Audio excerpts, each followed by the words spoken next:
是嵊州。东南山水月为最，月地风光上领先。钟灵毓秀的诗画嵊州，诞生了越剧最原始的形式——落地唱书。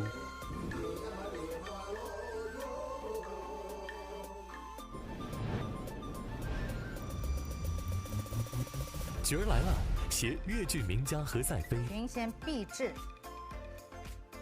赵志刚、方亚芬、吴凤花，走进嵊州，品味粤湘历史。我们越剧跟书法艺术都是相通的。对那个年代的那种艰辛程度，不可思议。感受越剧的薪火相传。现在又看到这些娃娃们，在追随着我们越剧这样一个剧种的文化底蕴。特别是我们的青年演员啊，就是未来，就是希望。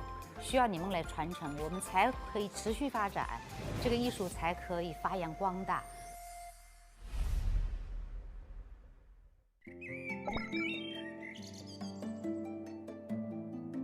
画堂村坐落于嵊州市东部，是近代书法家王羲之后裔的最大聚居地。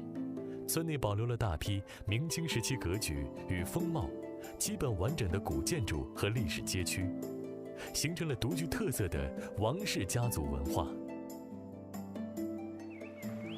赛飞啊，你看这多漂亮！有山有水的啊！啊，这条溪很大。我们江南的好山水。你看那些建筑，保留的很好的哈。江南的这个山清水秀。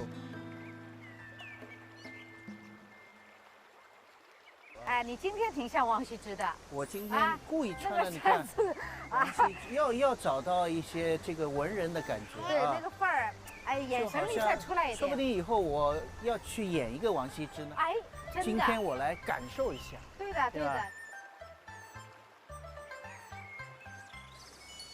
哎呀，邵老师、何老师，你们好，你们好，你好，你好，你好，你好，欢迎你们来到我们这个书圣故里啊。书圣故里，我们那个现在所在的位置是书圣的一个牌坊下面。那么书圣故里啊，也是你的家乡吧？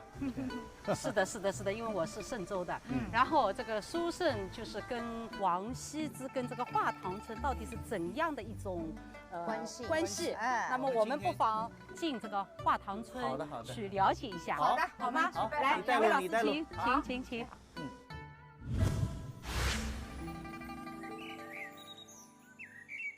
哎，这里有个雕塑。对，一群孩子非呢，常有意思，都是在练习书法。练习书法啊，哎，对，这个挺有意思。华堂是吧？这里是。哎，对，叫华堂村。啊，华堂是，挺有意思的。你看这房子那样子啊，王羲之老样子。哎，那个是它里面有小孩子在。哎，对，是叫王羲之家训综合谱啊。我们进去听一下吧。少长咸集，此地有崇山峻岭，茂林修竹，又有清流激湍，映带左右，引以为流觞曲水，列作其次。虽无丝竹管弦之盛，一觞一咏，亦足以畅叙幽情。好，哎呀，三位老师来了，有朋自远方来，不亦乐乎？大家掌声欢迎。同学们好，同学们好，老师好，同学们好。三位老师好，老师非常欢迎啊！我自我介绍一下，我是金庭镇中心小学的书法老师，叫李军，木子李的李。欢迎三位老师。李老师，那个刚才我们进来的时候，听到几位小孩子们在念那个《兰亭序》。兰亭序。那么你能否给我们介绍一下，就是王羲之和《兰亭序》还有画堂村的一些渊源？哦，这个说起来话长了啊。我们王羲之的《兰亭序》啊，他写在永和9年。王羲之呢，当时在绍兴做官的。但是呢，他是一个非常潇洒清真的一个人，他厌恶了这个官场的那种黑暗腐败，他忧国忧民，但是他又无法挽回，凭他个人的力量，所以他在永和11年，就是说2、3年之后啊，他带着他的孩子，他带他的妻子啊，来到了我们这个今天。他寄情山水，到了这里之后啊，建书楼，植桑果，还有教孩子们啊写书法。所以说我们这个华堂啊，它的所有的房子啊都挂满了书法绘画，所以说以前叫华苑画堂。这一直以来就这么传承下来啊。3位老师来啊，能够给我们指点指点，这最好的。您也是继承了王羲之的事业。书法是我们祖国的优秀的传统文化，尤其是我们书生故里啊，传承书法这个绝学是当仁不让的。赛飞，你今天要不要露一手啊？对。对呀，因为我知道何老师写的一手好字，那么今天在这样的一个环境里面，李老师面前，在我们书圣的这个故里，对，给我们展示一手。你必须要露一手。在书生故里就更不敢写了，我也是个学生嘛。这个向李老师求教。来，我们欢迎何老师，欢迎何老师，给我们指点指点。孩子们，我们何老师啊，现场为我们挥毫泼墨，大家快来看看。过来，不要客气，向孩子们学习啊！哎，写好了，请你们正晚。你看我们少长贤集此地，对不对？啊，群贤毕至，好不好？好。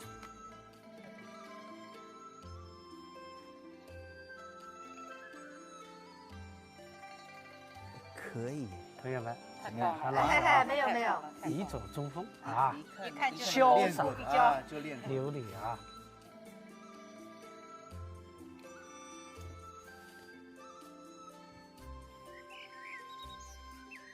群贤毕至啊！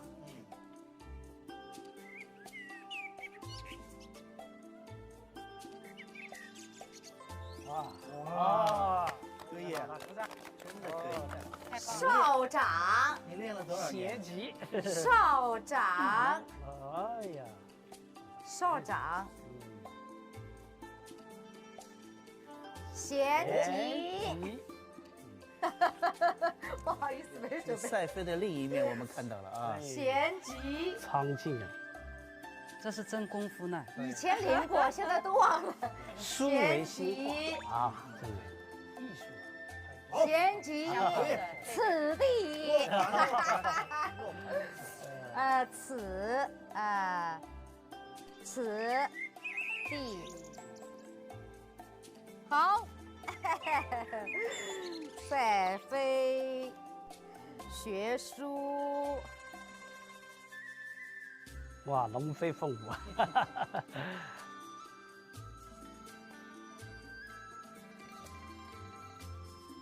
嗨，向孩子们学习。真不错。不好意思，向孩子们学习啊！哦，对，孩子们加油！展示一下，没啥好展示的，来这个乱写到后来都已经飘掉了。行云流水。哦，来，围巾，你收起来。刚才我看了那个何老师的书法，包括那个《兰亭序》，孩子们念的《兰亭序》，我就联想到我们嵊州越剧团在我们越剧100年的时候创排过王羲之这个剧目。然后我们这个戏呢，主要是讲王羲之跟书法，还有他的仕途，还有他的情感。这3条线交织而成的，讲述他的这么一个一生。然后作为我们嵊州越剧团，当时我们也是花了巨资，然后我们从北京拷贝了那个《兰亭序》的真迹，然后作为我们这个戏的舞台的一个背景。然后我们的主要演员呢，他也花了很长的一段时间在练习书法，因为他在舞台上有一个书法的展示。我觉得这也是就是我们越剧的美跟那个书法的艺术结合的一个非常棒的一个戏。所以像很多戏曲艺术家也都是书画。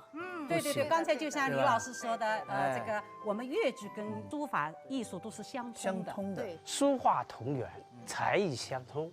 赵老师，您今天到此地，也要给大家哎，刚留下一段闪烁一段表演。小朋友们，我们欢迎赵老师给我们表演一段节目，好不好？赛飞是到了书圣故里啊，他其性挥毫。那么我到这里如果一点不表示呢也不行的。那么我就想到了啊，实际上我们有，除了你看，丝绸之路，茶马古道，还有就是唐诗之路。唐诗之路是除了这2个之外的另外一条古道。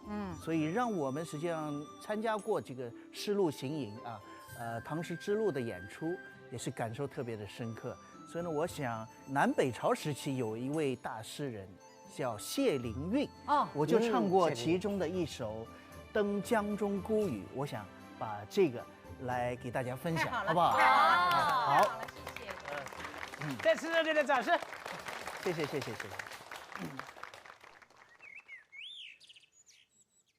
乱流出征西，孤屿美中村，云色相会空随空曾兮，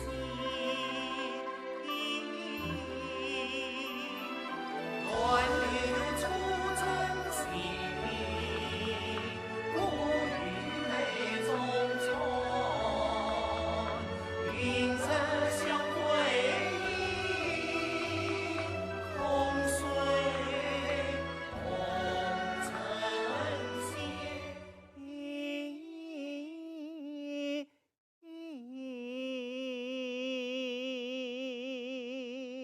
好听，献丑了，棒，谢谢。哎呀，何老师对我的书法也很有启发。但是书法实际上也是一个气韵，对啊，实际上我们的传统书法，源远流长，生生不息。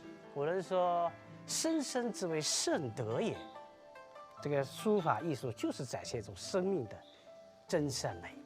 我觉得这个对我们今天小朋友学书法启发太大了。太感谢3位老师，谢谢，太感谢，也谢谢李老师，谢谢孩子们，谢谢，加油！加油！今天非常高兴，我们那个赵老师、何老师来到我们华堂村。那么我希望呢，以后呢有更多的机会，请2位老师常来我们嵊州走走，常来我们华堂村走走，好不好？好，谢谢，指导书法啊，好的，谢谢。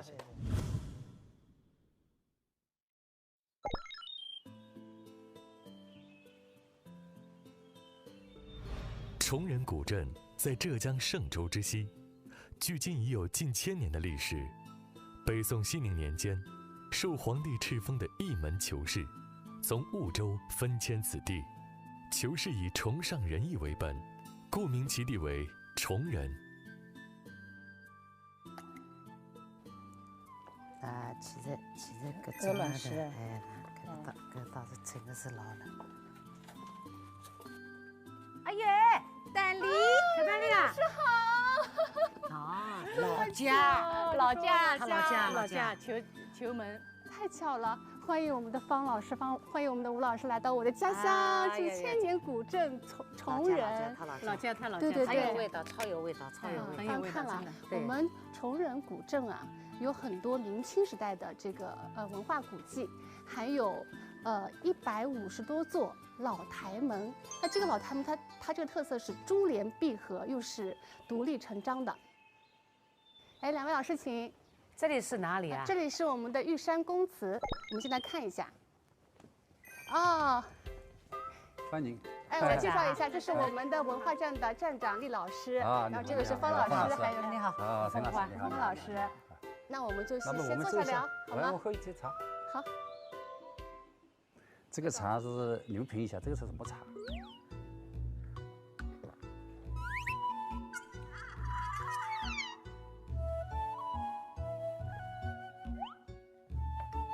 绿茶。对，绿茶。行家呀。其实茶对我们干这一行还是有一种特殊的情缘。开口演唱的人，其实是离不开喝茶。茶河西舞台，它有一种渊源。因为我想我们这些肯定不喜欢喝冰凉的，就需要爽口微苦的，就跟人生一样，先苦后甜。对，它回甘很好。是一个比较神奇的一个地方啊！我们崇仁也可以是越剧的发源地之一，特别是我们女子越剧的培养演员这一块，我们在越剧界是举足轻重的。我们在西北一个界的是他培养越剧演员的地方，包括我们傅铁香老师啦，我们袁锡芬老师啦，什么他们包括我们的周宝奎老师啦，他们都在界的是学过戏。那就说这个崇仁哈，其实也是越剧的摇篮基地。对，这跟茶叶一样，它是土壤。对，它一个地方呢，谈成一个剧种也好，一样产品也好，它是与地理位置。一方水土养一方人，对，所以说，像我们崇仁是一个神奇的地方，神奇的地方，是个人杰地灵的古韵之地。对，所以我们觉得也长得那么美。那么我们今天到这里来，我们品尝一下我们的小吃，好不好？好的。你看我们小姐姐好漂亮。对啊，我们崇仁的小姐姐都很漂亮。这个是只有我们崇仁吃得到的，其他地方没有的，叫年糕饺。年糕饺。年糕饺。我们在这里面是没馅的啊，馍子呢？这就是馍子，我们土门叫馍子。嘎许多。这个你们尝一下。年糕饺就是小笼。我们都知道，我们嵊州的小笼包，但是我们这个小笼包它又不一样，馍子馒头。是拇指馒头。拇指馒头，看着口水都要流出来。尝一下。我要这个。哎呀，这啥狗粮啥的，我这个是。你要习惯，来，我给你一个，给你一个，哎呦，我宝贝啊！来一个。如果配点米醋更好。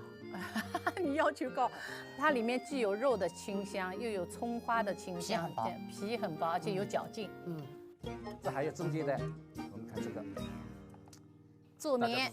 做面，对，做面炒做面。炒做面，我们的老先生啊，应该说都是嵊州土生土长的。但他多少年以后一直都会纪念、想念，沈园的做面、炒做面、烫做面、炒鸡子做面，回家再自己做。但是我们现在这炸面还是招待客人的一道比较典型的一个美食，代表性的。对，现在我想这个手工艺技术也上去了，然后整个外包装也是更有文化蕴含在里边。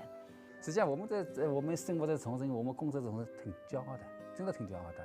我们可以说，像崇仁古迹遍地都是文物，我们碰到的都是文化，所以说一个崇仁一个风水宝地啊。对啊，我们崇仁遍地都是文物。然后现在，我们听到这个悠扬的乐声是哪里来的？我们去看看好不好？好的，走。走来。你们在路上散一曲，终于有人自由进，我为散一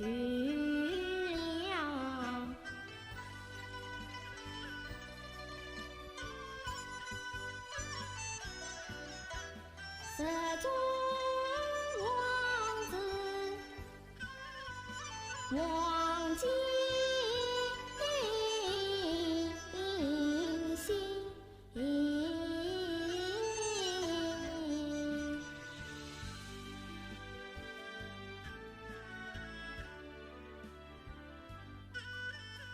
算西算子生缘能，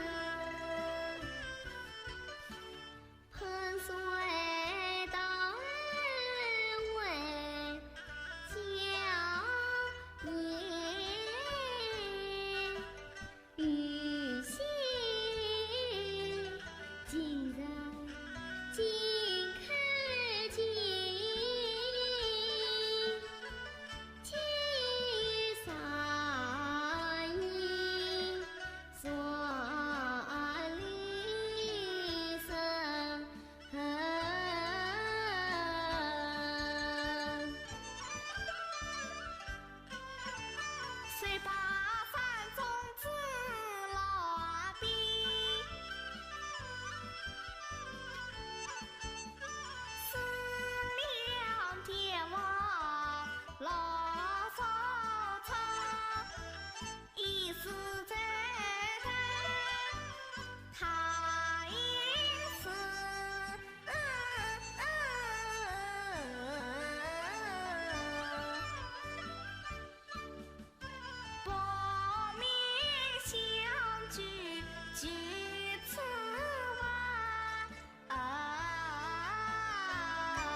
真好。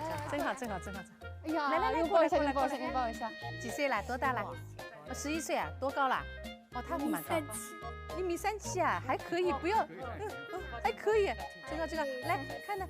挺高。你们知道是刚才唱的什么？知道吗？知道啊。啊，知道不知道？什么呢？扇子歌。那扇子歌里面的内容你知道是什么吗？说的是什么？知道吧？还是让站长说一下。刚才我们唱的呢，就是唱我们扇藤子，这个字历史上是很有名气的，就是皇帝书写的时候才能用。就说要供职，知道吧？进皇宫的皇帝用的纸，就是我们这里出的。刚刚写的那个这诗词里面的。对呀，我们小朋友唱的时候要知道我们唱的什么内容，这个纸是用到哪里去的，对不对？也长知识哈。其实，在台上已经蛮就很放松了。2个小朋友都已经很放松。你们是什么时候开始学戏的？几岁开始学的？我从6岁就开始学，已经老演员了你。因为就是看到这个古老的戏台，看到一波年轻的小孩就是会有很多的这种情景再现。因为作为我们也是属于粤剧中生代的。也是我们的老祖宗很多从这里走出去，陕西走出去，现在又看到这些娃娃们在追求、喜欢，或者说在追随着我们粤剧这样一个剧种的文化底蕴，让人有一种既是欣喜，同时也觉得某种程度也觉得压力不轻。那今天我们这么好的机会，2位名家老师来到从仁。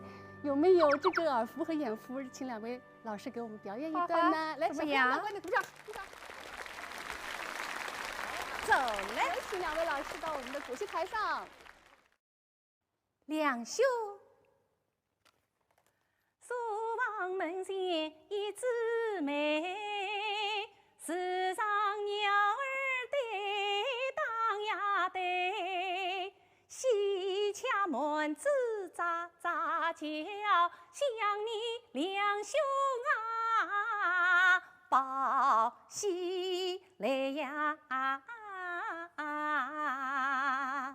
弟兄2人下山来，门前戏腔人上对，送来戏腔报喜讯，恭喜爷的一路平安把家归。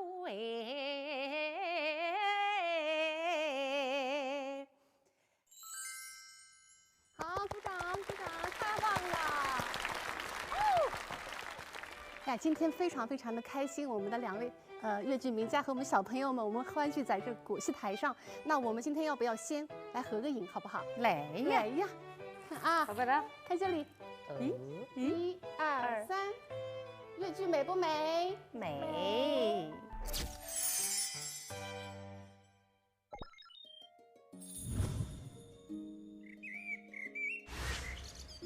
100年前的嵊州唱书艺人，在东王村的香火堂前，以道筒搭台，唱响袅袅乐音。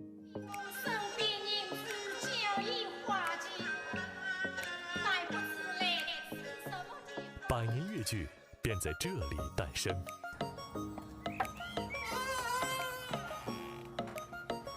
老花，这个地方熟悉吧？我们来过好多次了。对，我们应该2个人因为参加这些活动应该来过哈，至少有3次。每次都会有一些不同的感受。对，确实是有一种寻根回来，怀旧。对的，其实也是带着一种。好像我们每次来好像都是给老祖宗献花。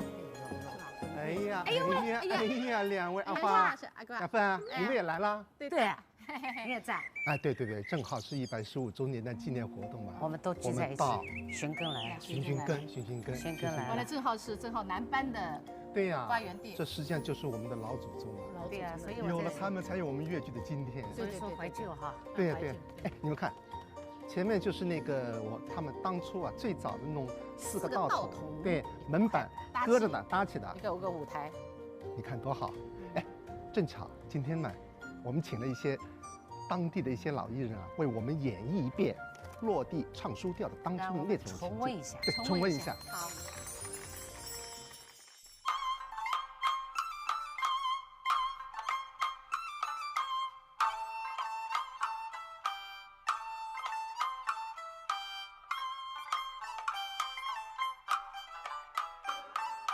山有个春暖和风啊起，姑娘开窗吃下地。遇上长街来做啊的，1、2、3、4、5、6、7啊，供我爱上菜哟，是公菜。莲呀嘛莲花落哟，阿爸上风当天，姑娘个头上吓出里个屁，一个头上水怕忙盖起，一个头胯下个石头当马骑，公我爱上菜呀是公菜，莲呀嘛莲花落哟。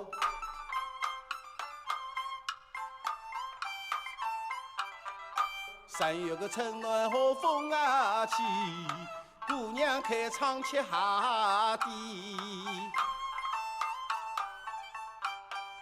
遇上长街来做啊的，1、2、3、4、5、6、7啊，供我爱上菜呀是公菜，莲呀么莲花落哟。莲花落呀嘛莲花落呀嘛莲花落莲花落。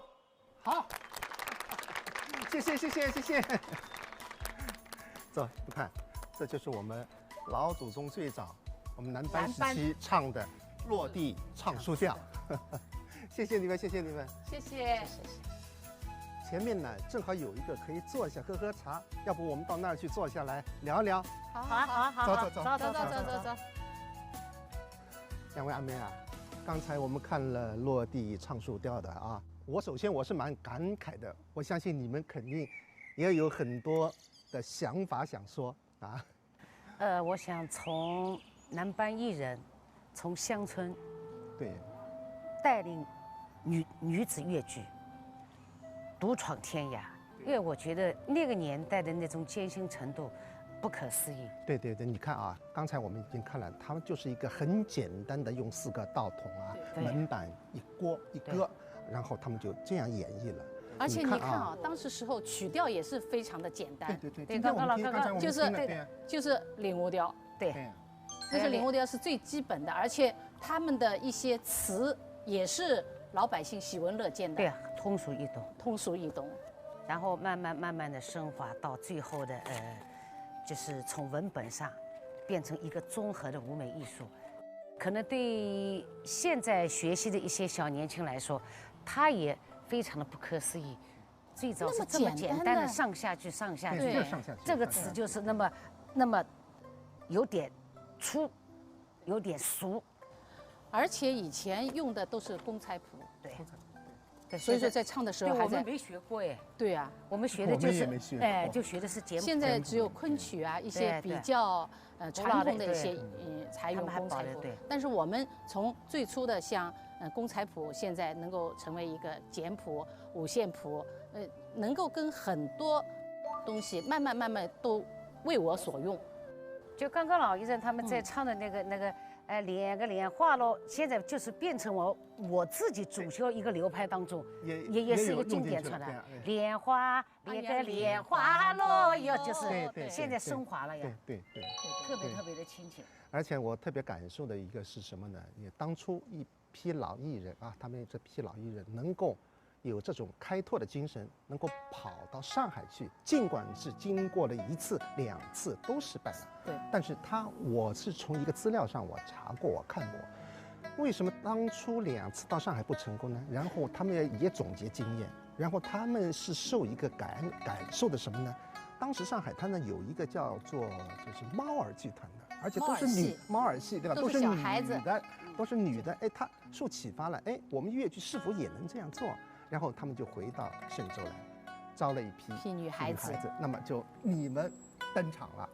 所以现在想起来哈，他那种南班老艺人这些开拓精神啊，也是我们后辈值得追随的。所以说，我们作为粤剧界仅有的2个男女合演团啊，他说很多人他们都觉得好像应该我们来看女子粤剧，但是我们不能忘记我们的粤剧最初的发源是从男班艺人开始的。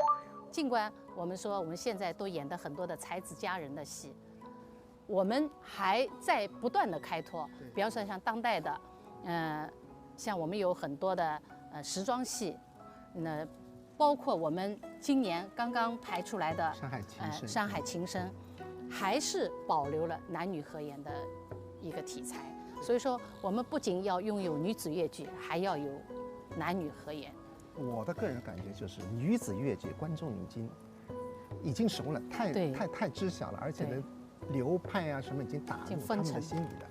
但是我觉得男女合演也能够演绎一些我们粤剧就男这一块的有些题材，我们可以弥补一下。我觉得男女合演可以弥补一下，就是男女合演也有自己一方天地，弥补女子粤剧所不能呈现的一种缺陷的地方。范老师在世的时候一直说，一花独放不是春，春色满园才是。其实他指的就是男女合演。我们现在说的就是两条腿走路。对。我看你们少白有几次，比方说考核啊、演出啊，你们团里面也有好几个男演员在。对。哎，现在有男演员了。现在我已经招了4个男宝贝了，我们叫男宝贝。对，确实是宝贝。哎，对啊，这个4个男宝贝呢，虽然他不是本地人，但是他4个男孩是因为喜欢粤剧，尽管说他们那个在生理期上现在还处于那种变声期，所以男演员的这个变声期如何过渡，也是一个很深的学科。所以说呢，我们粤剧为什么女子粤剧比较会受欢迎？因为它也是受到声腔艺术的一种限制。因为女子跟女子之间，她不需要变调，不需要转调。所以说，我们现在也在探索啊，像其实我们的音乐方面已经。基本上对，我是感觉因为已经完成了这一块，几乎已经完成，就是男女对唱的这些。对，像同腔一调同腔，对，那基本上已经因为它现在很丰富了。常言道，万子30成家里，因此上我拜托老衲回来做，这脂肪高高兴兴。佩服富有才子，吵吵闹闹起风波。那黄花闺女多多少，你寻着我苦命寡妇吃为呀好。老衲做事。事到今日我才清楚，他骗我姑娘不肯家山里老，有一位寡妇到不出，他是你受尽家界慎重哎。时辰快就在磨，家贫父贱难守寡，你自己愿意嫁丈夫？什么？是我自己愿意短命的浪子？现在其实从调性上来说，我们女小生也在唱 C 调。男演员嗓音条件好，同样可以唱 D。对。甚至可以往E这边靠。对。因为调性不音乐方面不存在问题。有的用 F 调的，你们嘛稍微把你们腔往上抬一点，我们往下来就唱同调。就是移宫，我们移宫。我们现在有时候基本上会唱同调。对。腔。另外一点就是，我觉得现在当下，比方说我们粤剧一个题材的问题。那么，比方说我们去年我们搞了一个扶贫的，就是刚才您说的山海情深。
我觉得我们也可以涉足这一类当代的现代戏这一块，因为我们是演绎的一个扶贫的嘛，上海扶贫一个干部的那个。就我们粤剧不仅仅局限于才子佳人的题材，也可以演当下的一些比较好的。对，其实是借势借力。首先，传统剧目毫无疑问要不折不扣的去继承好，同样也是作为时代发展的需要，我们要对一些题材。经典剧目的兄弟剧种的优秀剧目的移植，同样也搞一些原创。一方面给我们增加实践的机会，同时也是为了生存需要。对，关键呢，我个人感觉，关键一个什么问题呢？我们不管是什么题材，老祖宗，今天我们到老祖宗的地方来了，老祖宗，比方说我们各大流派的东西，我们不能丢，这是我个人的感觉。比方说我们这一次的《山海情深》，我们还是用流派在演绎，那么观众也能够接受。对。所以流派其实跟最后还是要归结到传承。对。那就是从我的角度来说，基层院团不光演好戏，我觉得还要接好棒。对。非常高兴啊，我们聊了在这么有意义的地方聊了这么多。那么这样吧。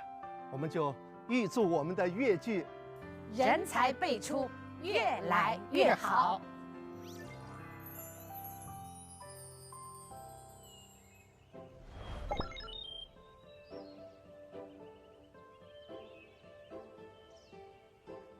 嵊州粤剧艺术学校，其前身是粤剧之家，于1955年由著名粤剧表演艺术家袁雪芬等倡导努力下创办而成。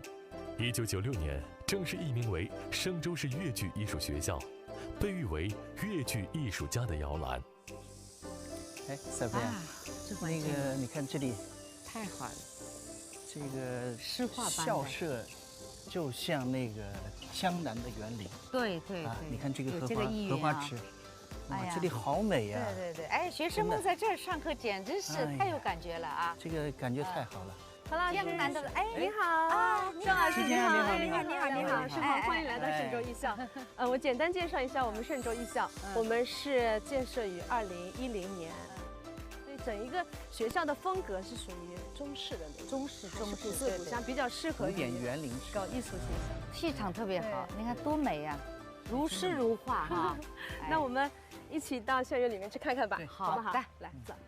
哦，这个真的是很美哈。对，你看，那感觉这儿唱起粤剧来，你什么时候古琴一响，这倒是蛮好的味道。何老师献曲一首，真的很好。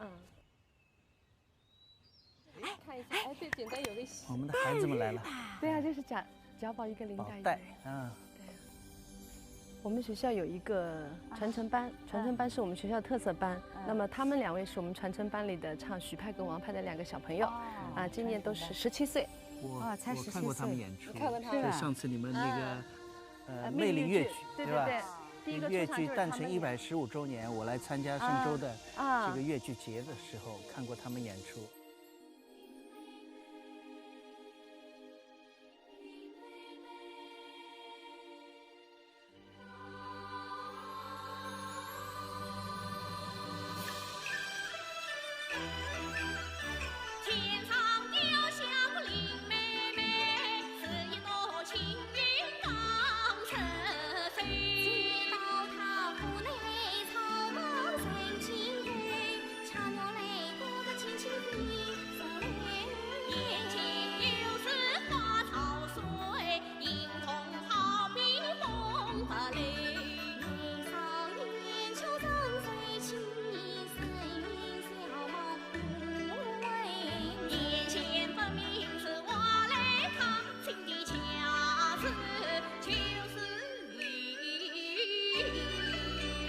不错就可以了，慢慢进步。好，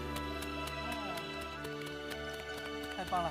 其实我们整个学校的这个粤剧氛围还是蛮浓的。那么我们2位老师往前再往前走一下，很棒，很棒，很漂亮。好，非常棒，非常棒。2位老师啊，现在我们到了我们学校的校史馆。那么我们嵊州粤剧艺术学校的前身呢是粤剧之家，我们袁雪芬对老牌子，这是原来的。然后袁老师是我们粤剧之家的创始人，袁雪芬老师是我们嵊州人。袁老师也是我们整个10姐妹里面的领军人物哈，他的流派就是创始之后有好多流派都因他的流派而那个应运而生。对，比如说我们老师的张云霞老师的张派，戚雅欣戚派，金彩凤老师的金彩凤老师金派，吕冰老师的吕派，对，都是从原派发展而来的，哎。所以袁雪芬老师是一个粤剧改革的先锋，是的，是领头羊，是的。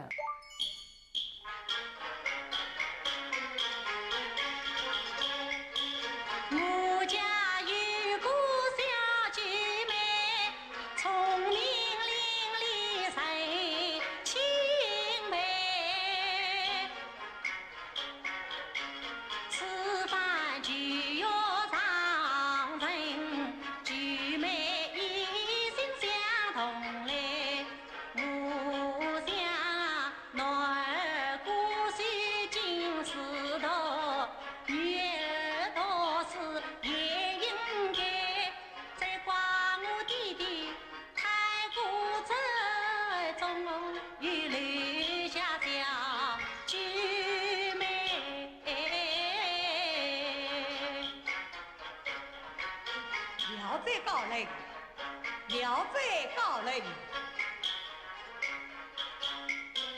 谁兄泪里谁情，自动大爱配我心，男女都是无不生，女儿都是名利也给应。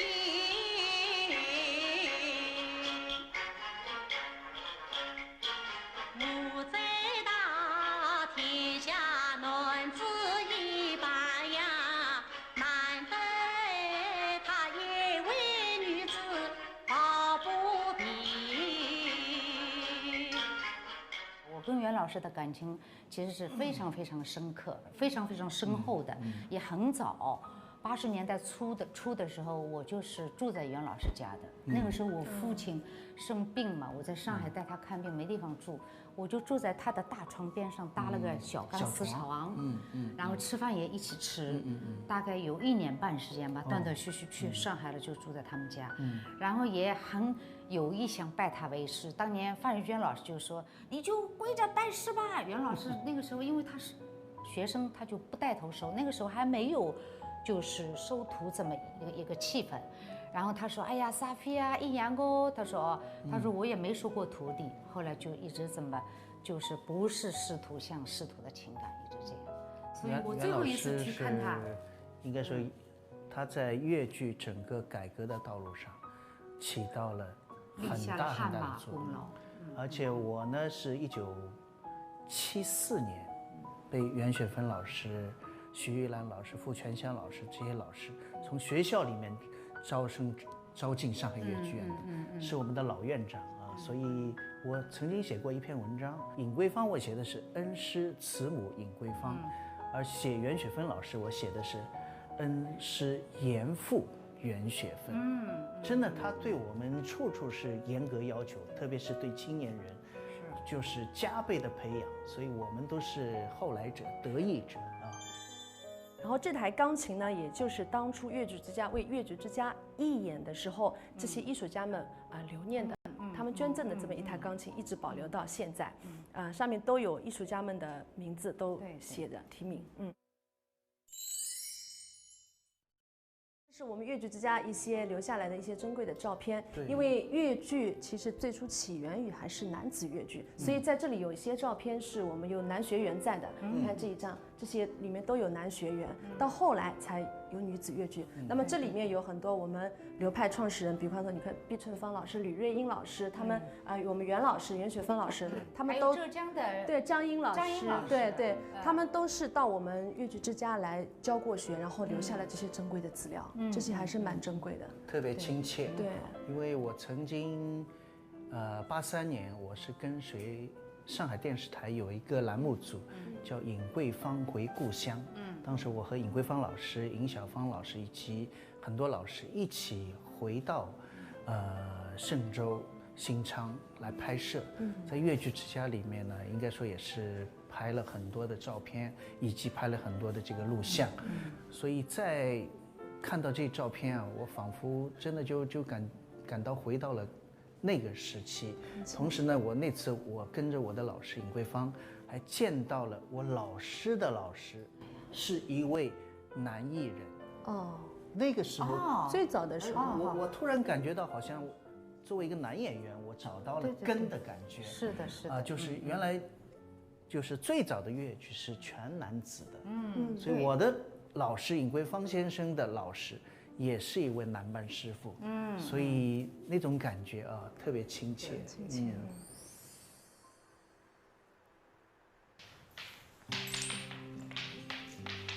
好的，2位老师，这是我们第2排练厅，我们往里面走。何老师，何老师，我们何老师，好，你好，2位老师，辛苦了，同学们好，他们练功的。何赛飞老师、赵志老师、向老师们好。大家好。来，你们继续。你们练，我们在这看。我们学习。来，1、2、3，腰封上下左右打下来，我们就说啊，半，开始。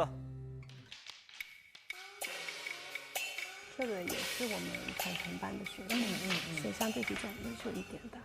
不错。看到他们这个，我就想起我们年轻时候在艺校、在剧团练功的情景。对，2位老师能不能给我们学生指导？把子功，对，是把子功。对，这是把子功啊。这个小快枪我都已经基本上忘了。想回忆一下吗？来一下，回忆一下吧。来，我已经忘了。同学们，能不能站在一排？欢迎2位老师给我们指导，好不好？赵老师来。赵老师来，我们有请赵老师为我们来。来，我只能试试。肯定没有问题，都已经忘记了啊，儿时的记忆，不知道还那是小快枪，记得起来还记不起来？小快枪好，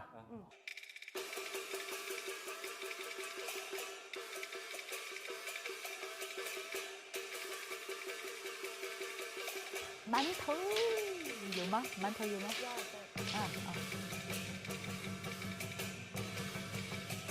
哦，可以，赵老师，可以，好。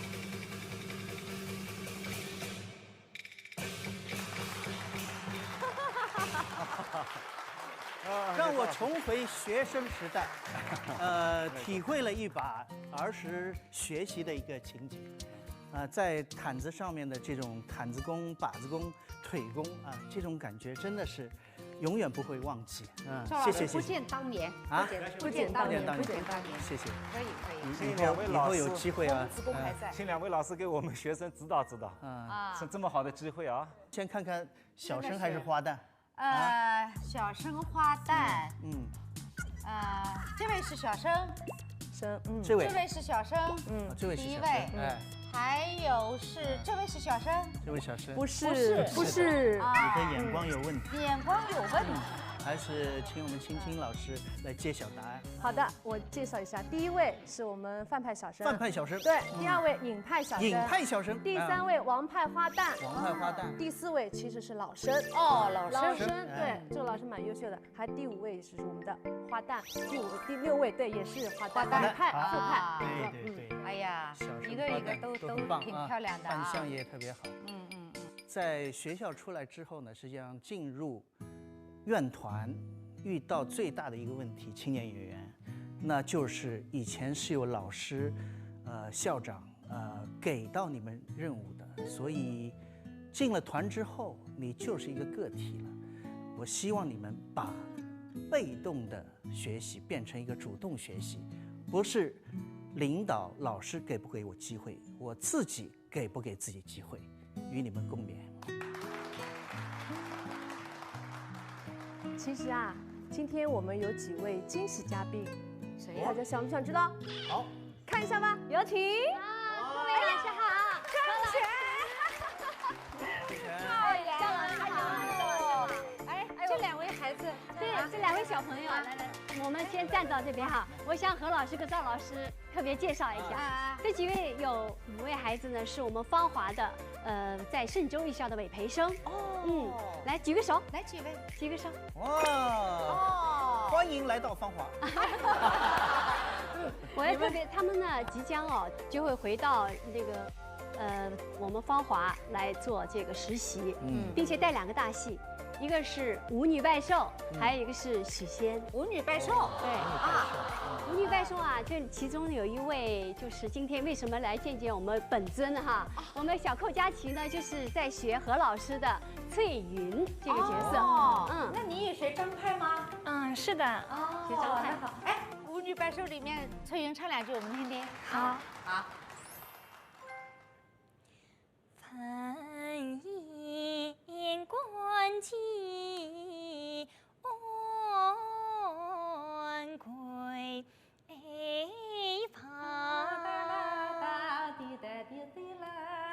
宽襟似身少年郎，醉醒了3千宽阔波冰路，宽退了4腿颜亮，恨满腔。好。其实那个我们张玉霞老师张派呢，确实从基础上来说不是那么好进入，要有一定的嗓子条件，还有这些小腔的一些基本功。其实张老师的唱腔也是从原派派生出来的，早期的张玉霞老师的唱腔跟原派还是有一定的有比较接近的韵味上面。那么原派上你们有原派的带培生吗？他其实就是我一开始是学原派的，2个派我都学。先学原派，再学张派。那原派跟我们原派也商2句，你们有小节目吗？有缘分。来，要不跟那个毛小哥是尹派小生，这一次对他也会也是我们芳华的委培生，很不错的一个小生。很帅。那给我们来个小节目。小帅哥。有吗？山河恋是不是？好。对，来2句来。呀，翠，我道你是个君子人，怎样的戏弄人家不给赢？我本是个大将军，岂可与你去送行？既是将军的身份，你愿何与我算不清啊？谁叫你我的实话你不听？夫人已经得了病，生死惶惑口难言，病死要紧重十分。故而你与我这管对我讲，我何尝与你算不清？是说来，是我错怪了你；这样说来，是我躺得了你。不妨事。好。形象也不错，形象不错啊，扮相不错。郑院长非常重视人才的培养，这个是因为特别是我们的青年演员啊，就是未来，就是希望，所以希望你们能够接好这个班。那赛飞，你也要多多的关心芳华。主要实际工作他们在做，我只有在后面加油加油。当然，我也真的是也做着点点滴滴的传承工作。每一个流派都需要我们年轻一辈和老一代的艺术家这么有个传承的关系，需要你们来传承，我们才可以持续发展，这个艺术才可以发扬光大，对吧？所以这个传帮带传承是非常重要的。包括我们一位老生啊，应该说粤剧虽然小生花旦为主啊，不像京剧，它行当比较齐全，但是我觉得行当不要分得那么细。粤剧中间实际上包括老生啊、花脸，有的时候会混合起来。